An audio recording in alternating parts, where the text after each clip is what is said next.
Oh, I have the magic touch. you're very cool and strong and powerful. I very much am. In the story arc Olympics, I'm crushing everyone in the powerlifting. What? How much? Hmm?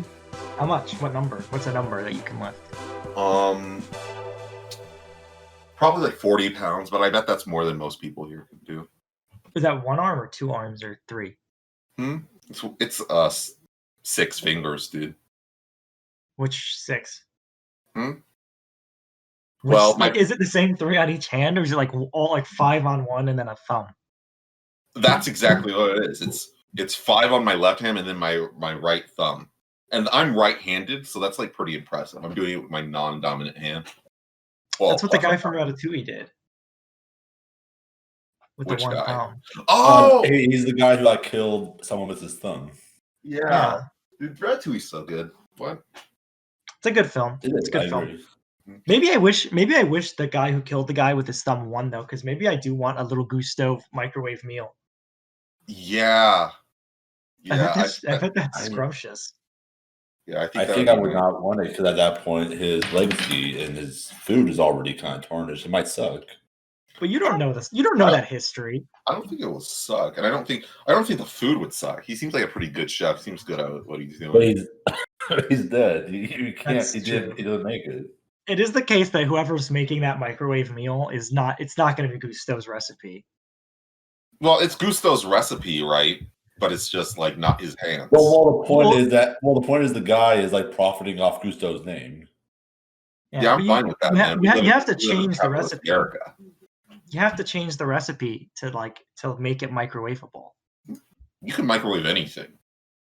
Yeah, but not you can't mass produce anything and then sell it in a microwave box. Dude, humans come with the natural ability to mass produce something.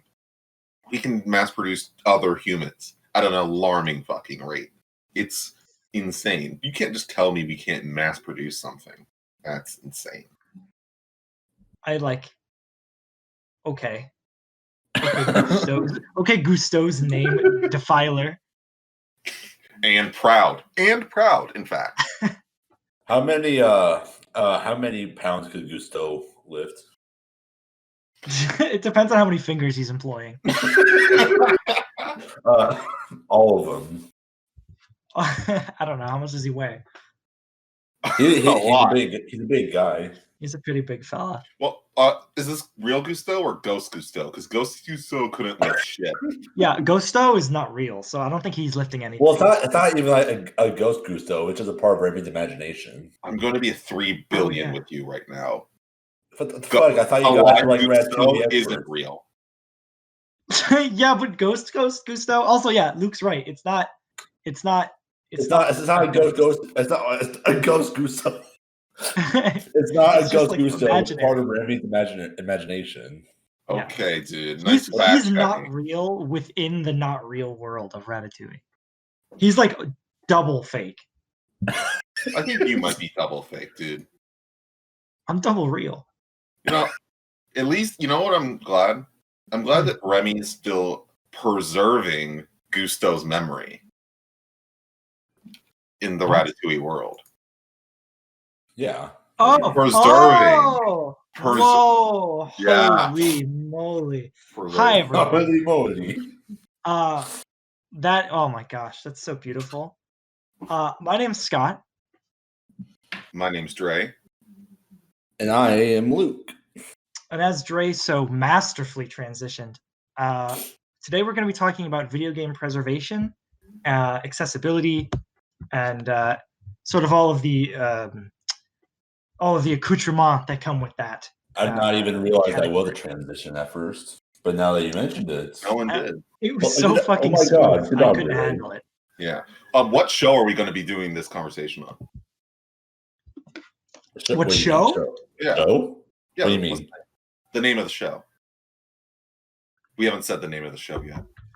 The Story Arc Podcast? Yeah. Oh, that's the one. When we're on. Yeah. Welcome to it. Hey, so I'm going to kick this off with something I observed 2 days ago on TwitterApp.com. There's this company called Pico Interactive. I had not heard of them until this event, and I guess what they do is they just buy up old IP, and sell them, or put them on other shit or whatever. But they released an old prototype version of the game Glover, and like for free. And ostensibly they did so because they said, like, this is for the purpose of game preservation. Here's Glover for free forever. And then, like, in the comments, somebody responded with like, here's an archive of this link so that it'll never disappear. And then Pico Interactive is like, no, you can't have that. It has to be our link on our server. So sort of immediately undermined like the stated objective of preservation. Yeah. By saying don't put it anywhere else. Well, that's really like every game company when they talk about preservation, they're not preserving the game, they're preserving their revenue stream. Right. They're preserving themselves through the game. I think so. I think a lot of like the talk around like game preservation over the last couple of years has kind of been concerning, or at least surrounding the Nintendo Switch and its online service, and how not good at all it is. Yeah, awful even. Yeah, because I agree. Nintendo has kind of had a rocky history with their back catalog, because I think we can all agree that they have pretty much the best back catalog of like first party games that any company like has access to. I think that's fair to say. I mean, best, not necessarily meaning like these are the best games that have been made, but best in terms of like these are the games people want to play. Okay, yeah, fair. And it's like the thing is, they don't really like capitalize on at all. They want to monetize it. They'll monetize. They'll keep releasing Super Metroid and Mario 3 and whatever. But when it comes to actually capturing like the full like scale of their old consoles libraries, they've always kind of lagged behind in that, which is why I'm of the opinion that there has never been a good virtual console, and I think the Switch, the Switch Online service is a worse version of the virtual console. That's kind of only cynically exists to justify charging for online. Yeah. Yeah. Definitely is that. Was it like the Smash Bros. Brawl that had like an in-game virtual console? Yeah, it was. And you can only play each game for like 2 minutes. Yeah, they had like little demos of NES games you could play. And like that would be great as like sort of like a museum of like a novelty of like all these games you can just play. But no, just gotta buy the real thing somehow. Yeah. Because like you go. I think a bizarre thing to me is like even with the virtual console, like I guess I don't know. I'm curious for what about the previous virtual consoles that actually went by that name were like specifically bad. But generally speaking, I think it's strange that they like sell them at all, right? I don't know who's buying Super Mario Bros. 1 on the 3DS other than like maybe a kid who wants to play it and isn't comfortable emulating or doesn't know about emulation or something. Or like the opposite, like an old guy who wants to remember the good old days. It's one of those things where it's like, how much, I forget, they were charging. I remember in the old days when like Wii store was online, and I went and checked out the virtual console, and I was like, how much is it for Zelda 1? And it was like $4. I think it was $5. And I even as a kid, I went $4. And like, listen, I had no concept of like the value of money. Yeah. Money $4, but even to me, I felt like this game was like old, especially when it's not even dollars. It's how many 400 Wii points. Yeah, and I go and I would like, and I just decided, I wonder if I could find this game online, and I did, and I found a full Flash upload of Zelda 1 and Mario Bros. And I just played it. I just had to use the arrow keys. Awesome. And because these games aren't worth. I'm gonna say half the NES roster isn't worth a full purchase for more. Like they aren't worth more than $1. And I don't think anyone is buying Yoshi's Cookie for 5 of them. You know? Yeah. Yeah. Especially when you think about like what games can I also get for $5 on the Monday? And there's an ocean of really fun, inventive indie games that like aren't 30 years old and like weirdly buggy. And I think like the argument for like the virtual console I always heard was at least there's somewhere where you can legally purchase these games, and like that's a fair argument on the face of it, but the problem comes when you look at the actual amount of games they put on the consoles, and it's not significant at all. Mm. It's the same like 20 Nintendo games that they release on every console. Right. That would have just been like a part of like a collection or just straight port back in the day. Okay. And it's like it's Mega Man X, it's Castlevania, it's all that, and it's all just like the most like the stuff that was successful or notable back when it came out. But in terms of like greater games preservation, there's no real effort there. Right. Yeah. They're not selling Cool Spot. Tell me, so how many times have you heard about GoldenEye for the Nintendo 64? I'll tell you what, I've heard about that game more than twice.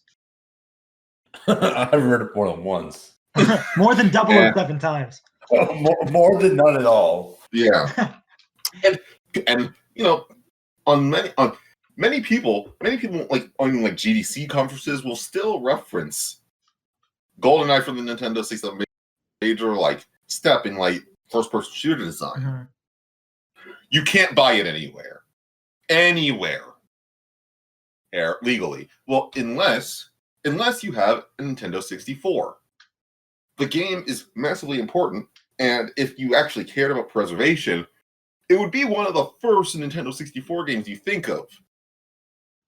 But it's just nowhere because it's tied in. It's because the James Bond rights cost money to like work with, you know? That's why I think the Criterion Collection is just so great. Because that's also just about film preservation. Exactly. Come and See was like a mostly lost, forgotten war film. But it came out in Criterion just a month or two ago.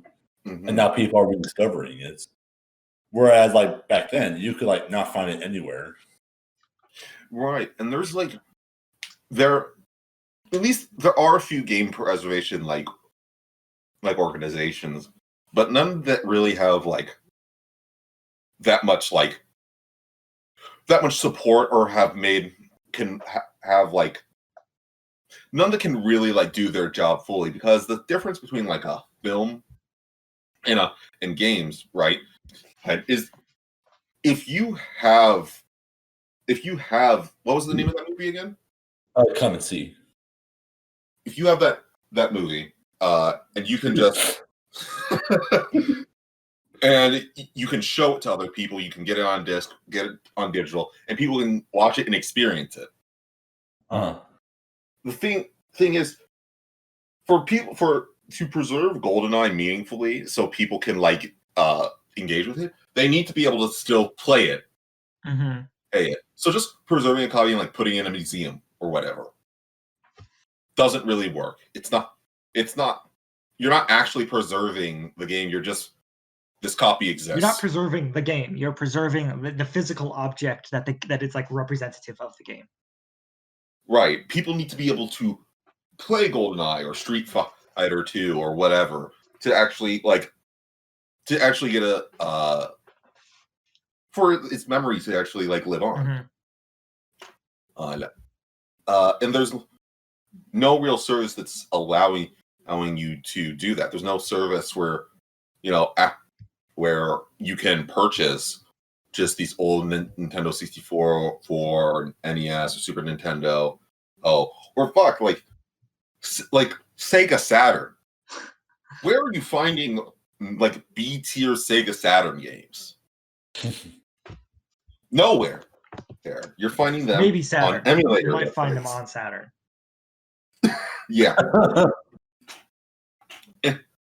And that's kind of, I guess we can get into the piracy talk, right? Mm-hmm. Oh, here we go.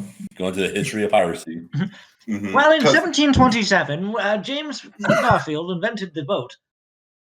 I think that's way too modern for the invention of the boat. And also U.S. President James Garfield is not responsible for that invention. No, I don't think so. The idea of floating on water was invented in 1917. Only 2 years after the invention of water itself. Okay.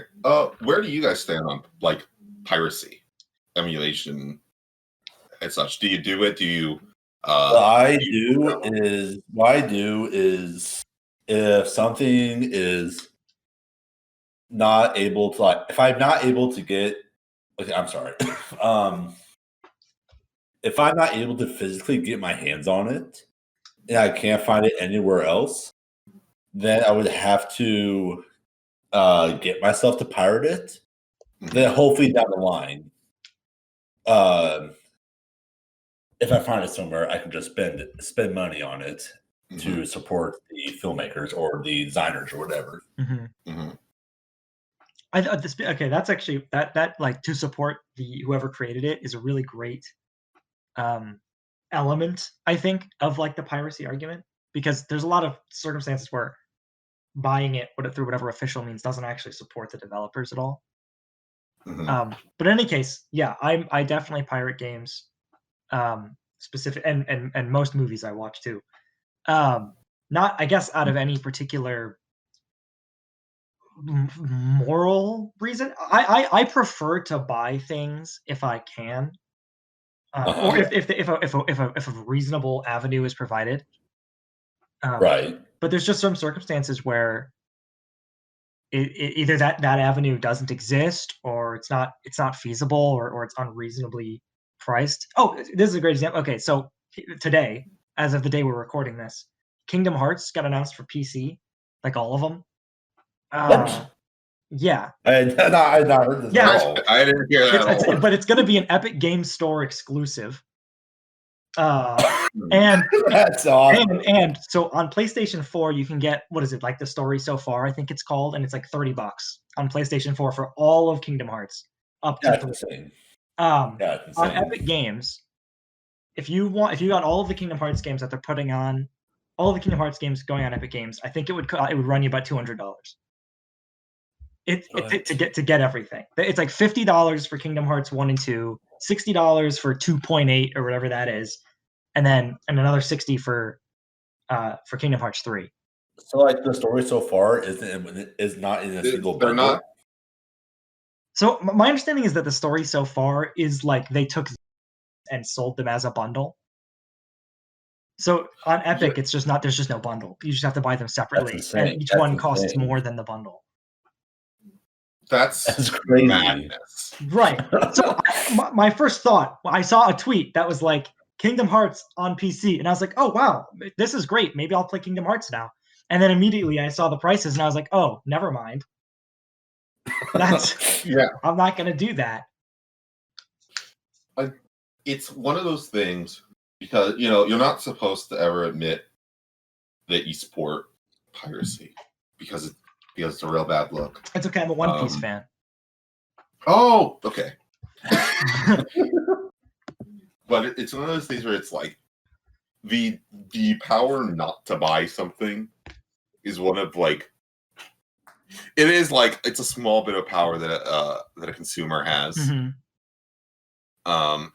And it's like the thing is most of the games that you see or most of the games like in terms of like the idea of I want to play old games, I want to have like a sense of the history of the medium. Mm-hmm. If I can't, so much of it is either unavailable to buy through any like reasonable means, or it's overpriced and sold inconveniently. Mm-hmm.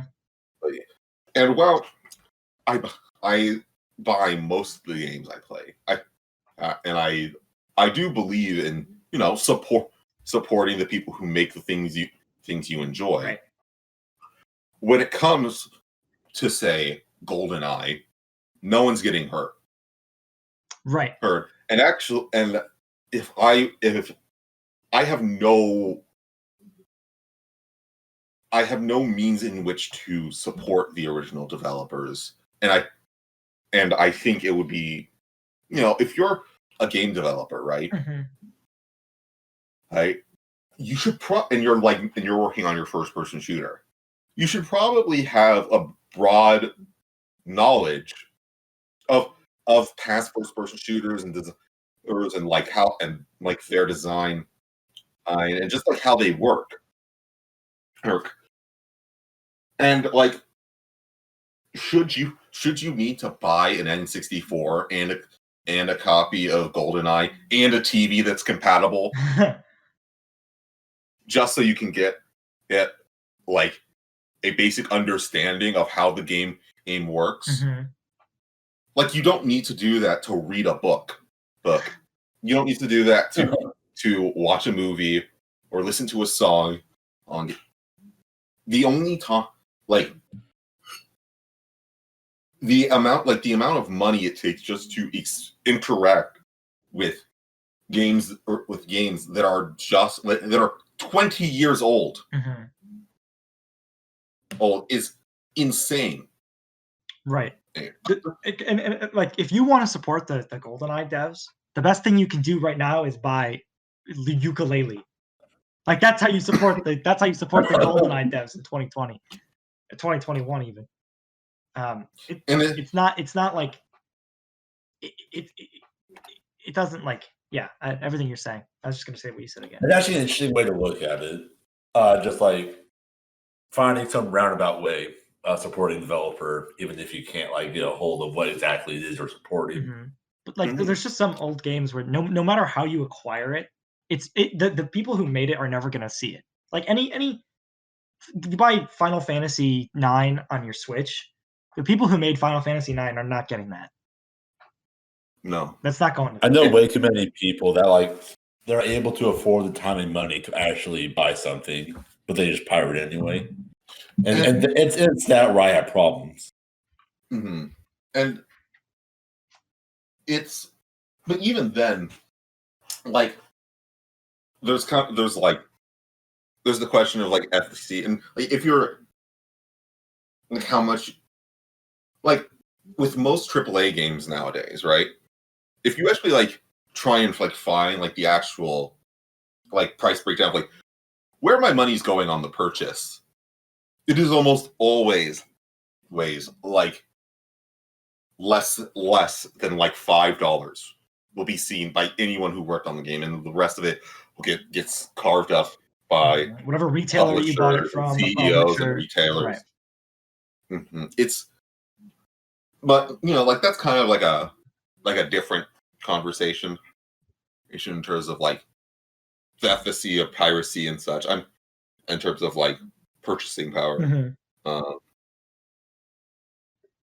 But in terms of like preservation, I think there's kind of like this like incentive to kind of like ignore or treat piracy like it's completely like invalid in terms of preservation. But I wouldn't agree with that at all, because there's like a website out there that breaks down all the games that would be a vaporware if it wasn't for piracy. And I believe for a long time, maybe even still on, is there SimCity. Wow. Like the original SimCity was on there. That is surprising. Yeah. Let me. That does bring up a good point. Of like, there are like developers rely on piracy a lot too. Sometimes I remember there's been a couple times where Nintendo's been like caught using a ROM from the internet as like as their version that they're selling. I think on the Wii, on the original Wii Virtual Console, the version of Super Mario Bros. 1 that they sold was a ROM that they just got off the internet. That's so ironic considering how violently opposed Nintendo is to like online like ROM hosting websites. Yeah, it's almost like they think that there's only one ROM in the world, and it's like, we need all of those. Those are ours. You got to give those all to us so we can use them. one per world. Mm-hmm. Yeah, it is very funny. And probably better off preserving than how Disney is doing already. The vault.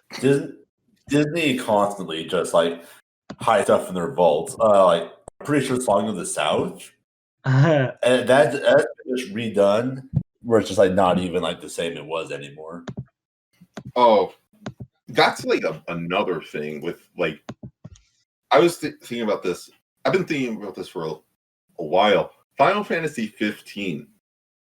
Now that game launched in a completely different state than it is in now. You can't buy the same Final Fantasy 15 that you could like on release day, and you can't anywhere. Mm-hmm.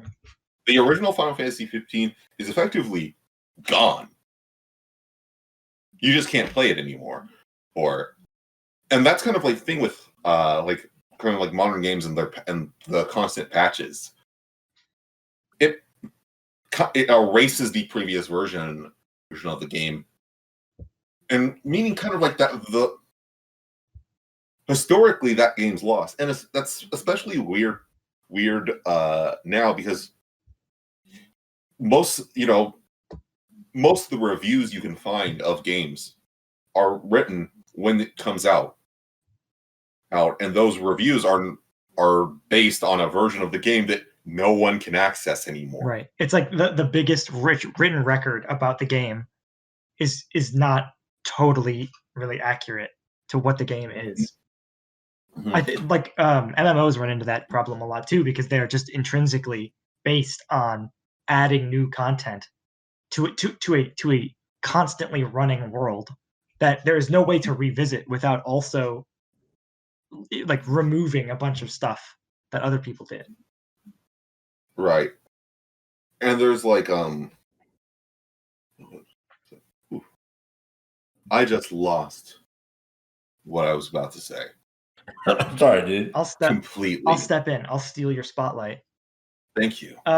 Especially with regards to games that like significantly change with updates. I think it's strange that it's not common practice for like digital storefronts or whatever to have every version up that you can just grab whichever one you want.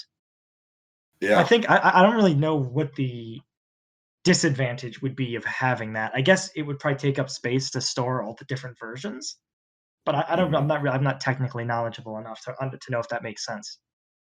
Well, like, how do you feel about new remasters coming out? They just kind of streamline the old games. Oh, like Saints Row 3 and Battle from Bikini Bottom got like massive makeovers where they're like almost completely different games. Yeah, I think that's a really like peculiar issue, because ostensibly a lot of the times these games are budgeted as like, sometimes they just use the word definitive, the definitive version of what that is, right? Yeah. But they are meaningfully different experiences. But like going forward, like Xenoblade Chronicles, that's the one I'm going to go with because that's the one that's on my mind. Yeah. That has the definitive edition now. If they ever re-release that game again, they're not re-releasing the Wii version. No, ever, and there's no reason for them to, other than because they have an ostensibly better version. So that Wii version, which is the one that is sort of the reason that it's got that cult classic status and has that really interesting story about its localization behind it, is just sort of probably not going to see the light of day for a while. No, unless somebody preserves it,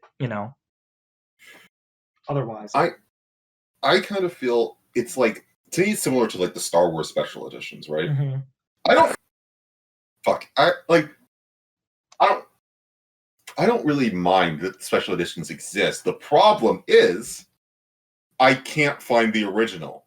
I can't get the original. And I think, especially when it's something that like at least when Star Wars came out, how if you bought your Laserdisc, you had your Laserdisc of it. Mm-hmm. Lucasfilm couldn't release a patch that just that put the rocks right in front of R2. They sent a guy into your home to edit your disc. They can't do that, but say, hey, this is the thing I forgot. When in the Crash remaster, the Crash Nitro Kart remaster that launched with no microtransactions in it, and which they marketed around, hey, it doesn't have microtransactions in it. Cool, aren't we awesome? And then later, they patched in microtransactions. You can't choose to, I actually don't like this update. I want to go back to the previous one. You can't do that. Mm-hmm. That's not. And to me, as someone, I think it's something I bought, I should pick the version of it that I want to play. Right. Hey, I actually liked Final Fantasy 15 when it came out, and I haven't played the remastered, the Windows edition or whatever. But what if I like it less? Well, then I guess this game that I liked, I bought, I played, I just don't have anymore. It doesn't exist. It was taken from you. And that's again another that's a failure of preservation. And when we talk about game preservation now, we have to talk about different versions of the game. You think about all the different versions of Minecraft and how significant each massive update of Minecraft has been. Mm-hmm. That's Minecraft's a huge game. That's history. You could learn a lot through tracking the different updates that Minecraft has gone through. But if you're an upcoming game developer, you can't go through and play each different version of Minecraft.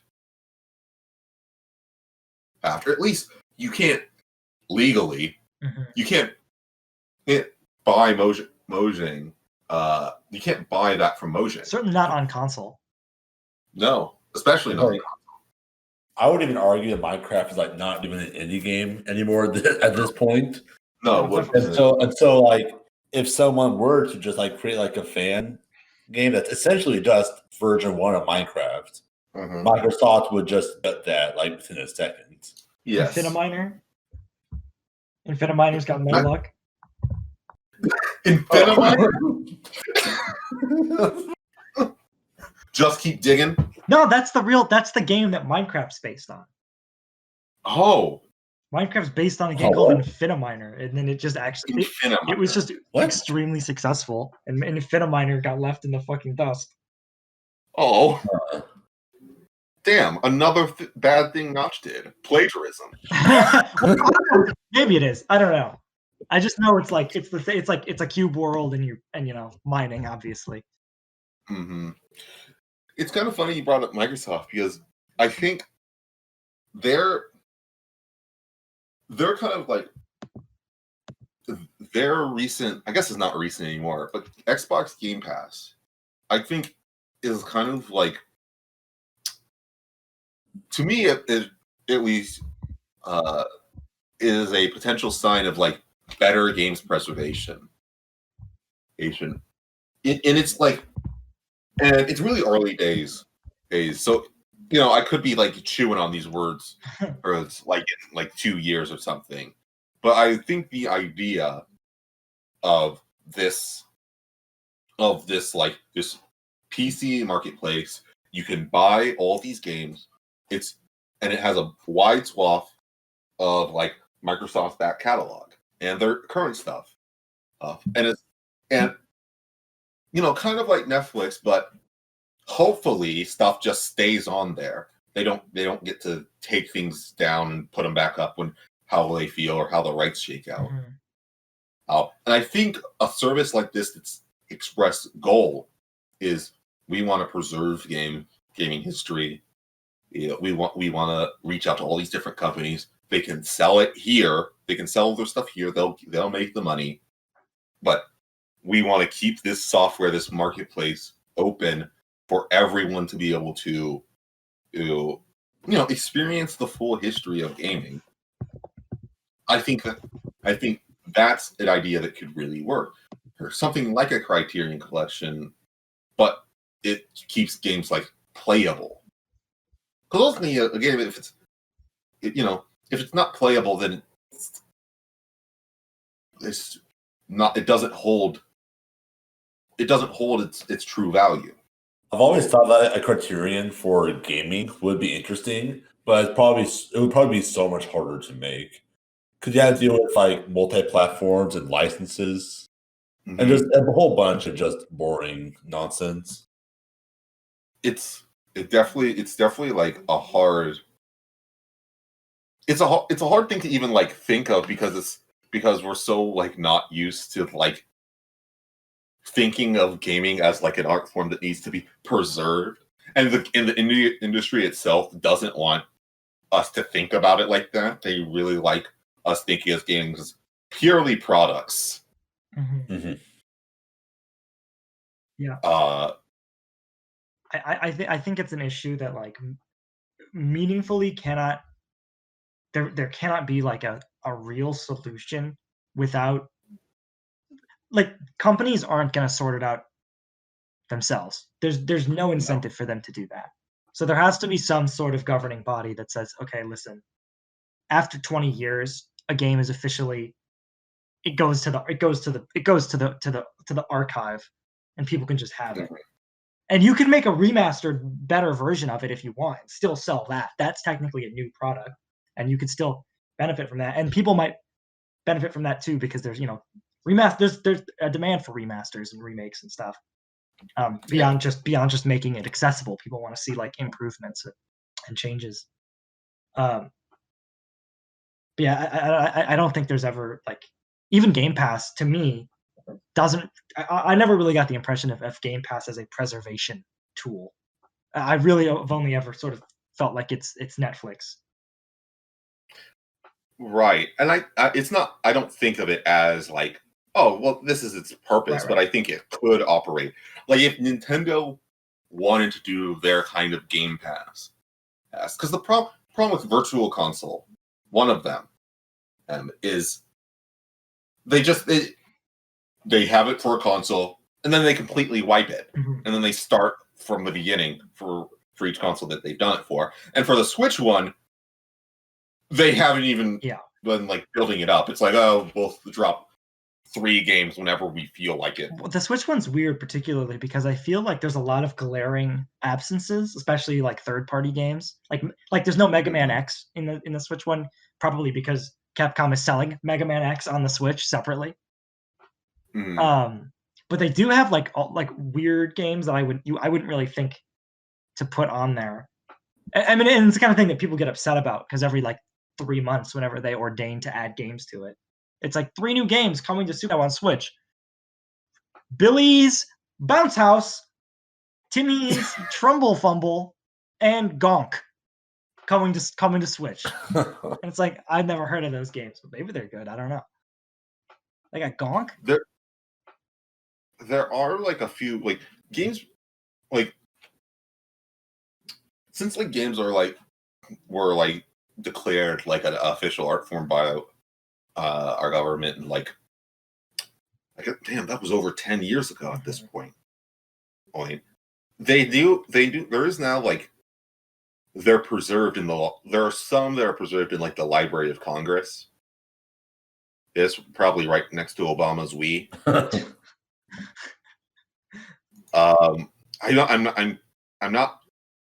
don't remember exactly how extensive it is. But that's one of it's kind of like a part of that. Like, yeah, I'm glad those games exist and are preserved, but that's not really like it's not really true preservation. And I wonder, it would have to take some kind of like ruling thing, something put in place by our government to try and preserve games and keep them playable. But I think, there are a few things that are higher on our priorities list at the moment. Yeah. I actually think bringing up artwork is an interesting sort of point, because you think like a lot of postmodern art sort of plays with that idea of like preserving it. Like there's that famous the banana taped to the wall or whatever. That's just intrinsically not, you cannot preserve that. The banana was going to go bad. The tape's not going to be sticky forever. It's just impermanent by nature. And there's games like, I can't think of many games like this, but there will someday, I'm sure, be games that are specifically designed to not really exist. There's that game One Shot, which on Steam, I think you can play it as much as you want, but the original idea of that game is you get one chance to play it, and if you die, that's it. You just can't play it anymore. And it's like, well, what's the sort of preservation argument for a game like that? Should you be able to can you make a game where you only get one try? Is that right? Or should there also exist a version where you get as many as you want? Exactly. That's very interesting. Because I feel like, in theory, like,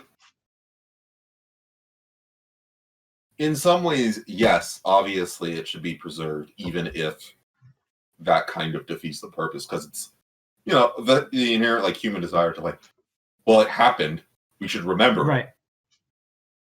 it. But if the expressed, like, artistic purpose is for it to be kind of, like, made experience and then, it's gone, that's like has its own like, I guess, like kind of like moral questions. Would the artist want this to be preserved? And I think, in my opinion, and at least giving people the option to experience it before it's gone, have them get their one shot. Yeah. Government issued One Shot. Yeah, exactly. Hey, I was thinking, because there's this Peter Molyneux game. It was for his like failed God game. Oh my god! And it was like a tie-in with that, where it was like a phone game, and the whole thing was that you tapped on it and it got rid of all these blocks. Yes. Oh my god! This is the funniest game of all time. Yes, and if everyone and like the person who eventually got rid of all the blocks was like made like the god of Peter Molyneux's God game. That didn't come out.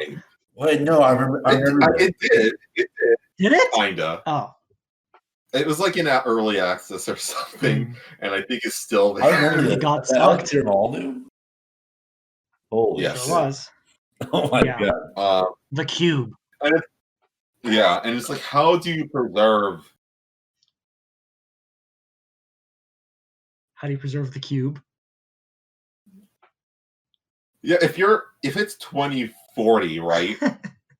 Right, and you're clinging to your like block of wood because the ice caps have melted, and you're like, I really want to play a game right now. Well, I can't imagine how many people want to go out of their way to play the Cube. It's that's a tricky thing too, is because games that people aren't necessarily interested in playing are going to get less attention in preservation. but aren't necessarily Exactly. less worth Those preserving. kind of games are more just experimental, if anything, where they're not really meant to have long-lasting impact. Unless you become god of the cube or something. Multiple gods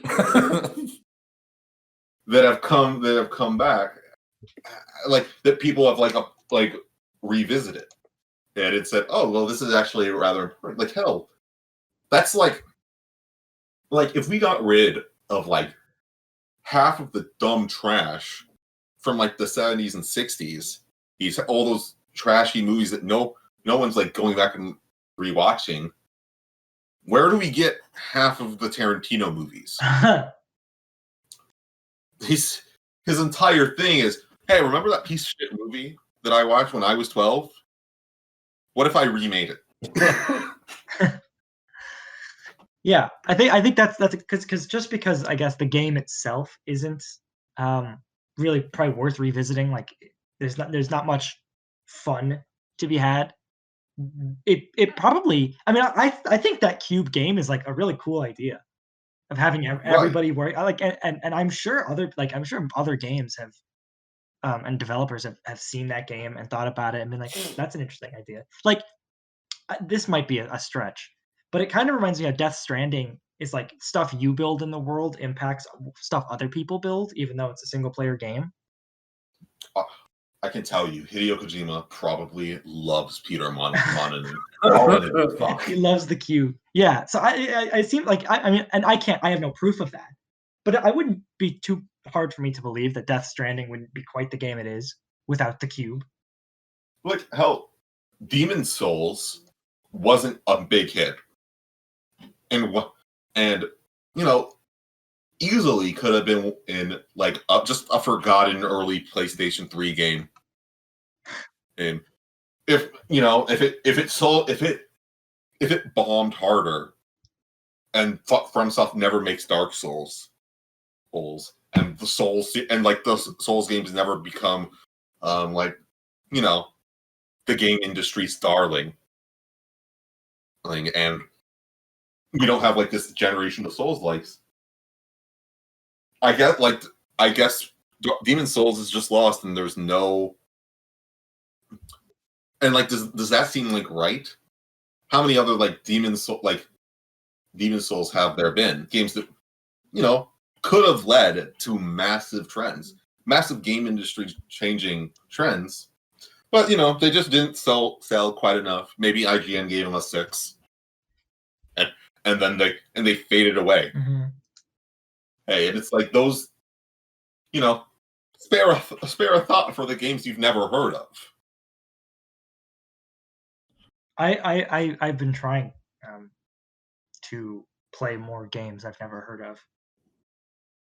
It's hard because once you hear about them, it kind of fucks up the mission. Right. Now I've heard about it. So I just trying to like impulse play shit where it's like you see somebody talking about it and you're like, oh, that looks interesting. I'm in. I'm playing it. It's happening. Is this game good? No. I'm playing it though.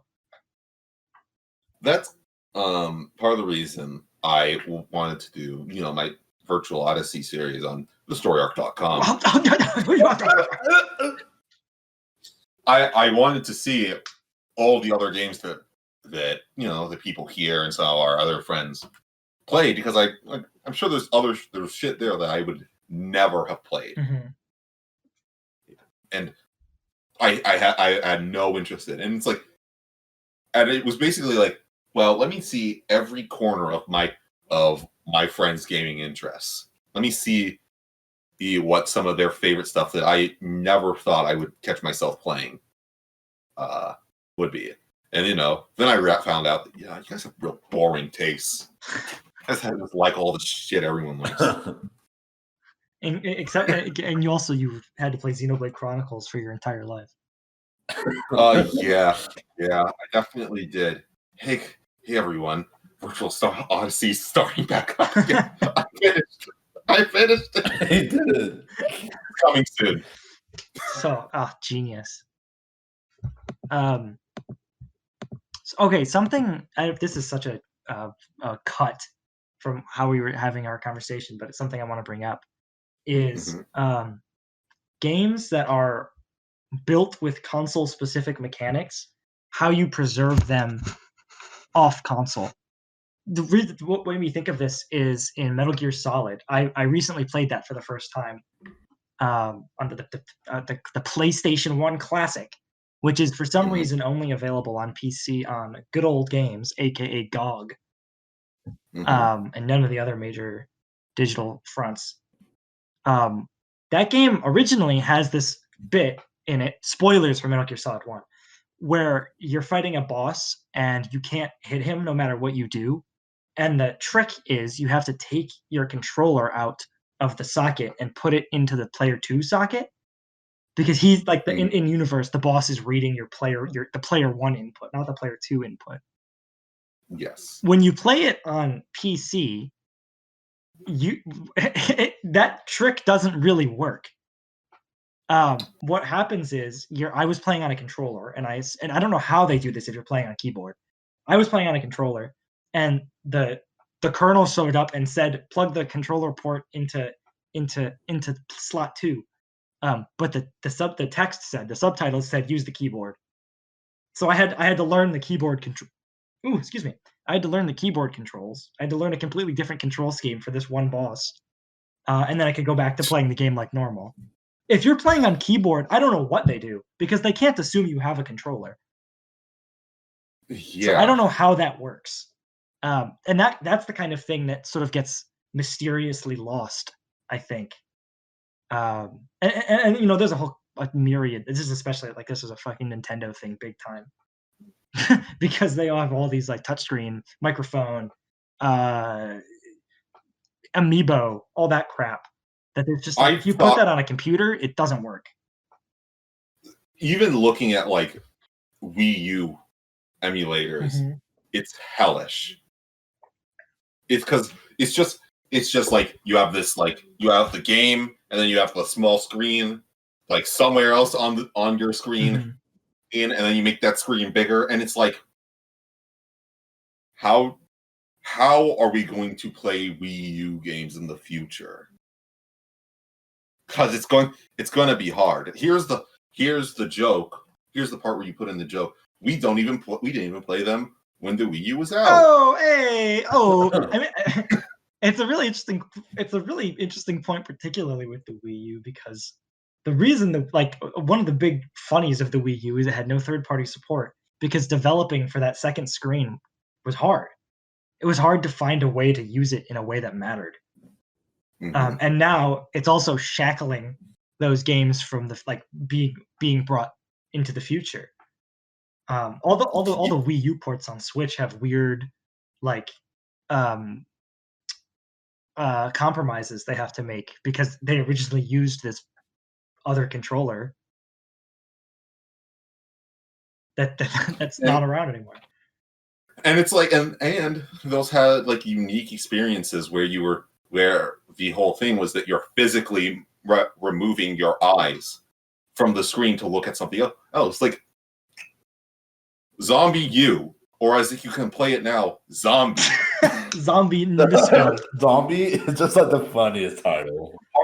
Have you actually played that, by the way?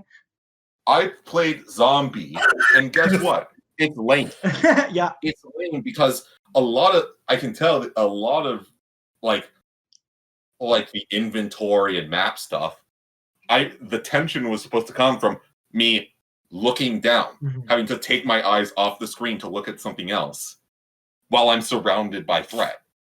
But now you just pull up a map, you pull up a menu, and it's like any game. And so like now, like buying Zombie now, there's like no point in just not playing Dying Light or any other zombie game, because it's just that, but worse. The one thing that made that interesting, the controller, is gone. And I guess like the way to do that or like the way people will do that in the future is they'll make apps probably for tablets. Oh. I could imagine you have just like Wii U digital controller tablet apps. Yeah, I guess that you have. Or same way, like, people just find like different. There's a bunch of like fake Wii remotes that you can get that just use Bluetooth. Mm-hmm. And the Wii U is a lot harder to like get like authentic recreations of. And I know in like 3 years we're going to see like a big scene of weirdos who are really like focused on Wii U authenticity. Mm-hmm. And we're all going to make fun of them, but they're going to be right. They're the heroes. Yeah, it's like people who how we make fun of like people who are really into like GameCube preservation because of Melee, and it's like, and people make fun of them, and it's like, well, like, should we? They're kind of doing the like, they care about preserving how they play the game. Hey, that's something that should be admired, I think. So we were on the topic of like mechanic preservation. Could this by chance have been inspired by when Warner Brothers did their Nemesis system? Oh boy! Whoa. Oh, that's a really good thing to bring up. I forgot about that. Yeah, the whole Nemesis system. It's man. Game patenting is one of those things that is just like super harmful to the industry. I think I don't think it really affects like the preservation per se, but it definitely hurts like the innovation. Like hypothetically, another studio could want to do a Nemesis system, but they would need permission from Warner Brothers, it seems. They need permission to pay them. Yeah. So like you're like mobile RPG game made by 3 people. You need your permission from Warner Brothers to do that. Yeah, and it's most people can't afford that.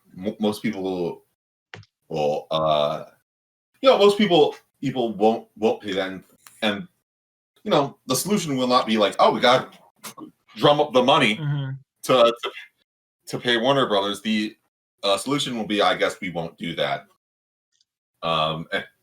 And the kind of like, and that's kind of crazy to think about, because with like game mechanic like patents, certain like just mechanics can't be used in other games, and with how bad game preservation is, that could mean like whole mechanics are just like lost to time. Imagine if like Call of Duty 1 just painted reloading a gun. Yeah. Well, think about the US this. Army would collapse. Shadow of Mordor and War, like those games, they're not Warner Brothers originals. They're based on Lord of the Rings. Right. They're licensed games, which notoriously are terrible to preserve. Mm-hmm. There will, like, if the time comes where Warner Brothers cannot release those games anymore, or they can't put them on, they have to take them off Steam, and they don't want to spend the money to like put them anywhere where people can play them, but they still own the patent to it if they decide to renew their patent and like keep a hold of it. Well, not only have we lost on a whole generation of games being able to like refine and innovate on the Nemesis system, we won't even have the game that innovated that. Which actually, Shadow of Mordor is not the first game to use that system, but that's kind of beside the point. Wait, it's just a complete mechanic, just kind of lost because of the company that made it or stole it. Whatever. Just like gameplay gimmick, it's not like it became like a massively used thing. So it's just so weird why they would go about it like that. It seems like the kind of idea that if you let a bunch of different minds play with it, could do a lot of interesting things. Mm-hmm. But now probably never will. I suspect that what will probably happen is a lot of games that might have existed never will now, because you might have an idea for a game that uses that system, but you can't use it, and you won't be able to use it for 20 years. And 20 years from now, who knows what you'll be doing? Are you even going to be interested in making games anymore? Maybe you're doing a different job now? No. You know what I mean? We're all going to be working for Jeff Bezos' kids. The Baselings. Yeah. Spawn. I don't want to work for Baze Spawn.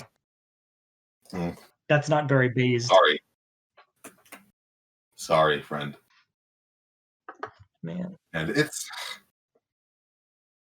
this episode on the Story Arc podcast, the game industry sucks. And we won't be able to remember when it was good. Let's just get Jeff Bezos to preserve everything and sell it to us. Yeah. Could you imagine if Google made like a really good game preservation platform? It had every game known to man on it, and you only had it's only $2 a month a year to access it, exclusive on Stadia. I would. That's preservation. You're lying. Stadia. You are lying. I wouldn't. You would. I wouldn't. You would play Stadia Pac-Man. You would. I just wouldn't. Where do you buy a Stadia? Drake for free. Stadia.com. What do you do for free? Is the Stadia given to me for free? All right, I might try and find Bait and Kaitos. Why not? I think the biggest lack of preservation, I think, is just no Punch Out for the Switch. That's true. That would the sport of probably wrestling. be the Wrestling. Yeah. Famous wrestling game, the boxing I'm one. So pissed. That would probably be the easiest game to put on a Switch. Yeah. They definitely put a Punch-Out game on Switch and called it ARMS. Just give Womack big arms. On the NES, on like their little NES thing. I believe, the Mr. Dream version on the NES one, and Super Punch-Out is no Mike Tyson. Damn, that's weird. Damn, that's not even, Mike Tyson. He's gone. Mike Tyson's been erased from video game culture forever. Yeah. Unless you're playing Japanese Street Fighter. Mike Tyson. Yeah. Yeah. Man. Yeah, that was game preservation. Video game. Hope it filled you with hope for the future. We offered up a lot of great solutions, beautifully formulated. We should probably say we don't support piracy, right? Yeah, we don't. Don't do that. Don't do that. That would be don't buy things from Bezos. But if you do, don't include Story Arc in your testimony. Yeah. Make sure there's no Story Arc members in the jury as well. Yeah. No affiliation. Well, hey, thanks for listening. You've been a wonderful audience, and Dre and Luke, you've been wonderful co-conspirators. You're a wonderful host. Oh, thank you. Hope you catch us next month, where we'll be talking about something else. Hopefully, maybe something a little more exciting and a little cheerier. Oh, I don't know about cheerier, but we'll get to that. Than the disappearance of video games forever. Yeah. Much love, and we'll catch you next time. Bye.